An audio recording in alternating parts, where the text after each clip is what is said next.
আবেলিৰ সময়খিনি ঘৰতে থাকি বৰ লাগে নহয়নে? সেইবাবে আমি দুয়ো ভাবিলোঁ আমাৰ ঘৰৰ ওচৰতে থকা উৰাণ বীচ্চলৈকে অলপ ওলাই যাওঁ। আমাৰ ঘৰৰ পৰা বীচ্চলৈ প্ৰায় 5 মিনিট।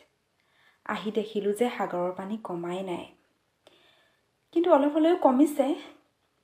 বাৰিষাৰ দিনত যে আপুনি সাগৰৰ ওচৰলৈ যাবই নোৱাৰে, ইমান ওপৰলৈকে ঢৌ মাৰে যে, আৰু শব্দবোৰ যে বাৰিষাৰ গাজনিৰ দৰে। এনেদৰেই আমি সাগৰৰ পাৰত দুয়ো বহি টাইম স্পেণ্ড কৰিলোঁ আৰু গৰম গৰম গোমধান খাই আবেলিটো সুন্দৰভাৱে উদযাপন কৰিলোঁ। আবেলিৰ বেলি পৰাৰ দৃশ্যটো সাগৰখন ইমান ধুনীয়া লাগে যে চাই আমনি নালাগে।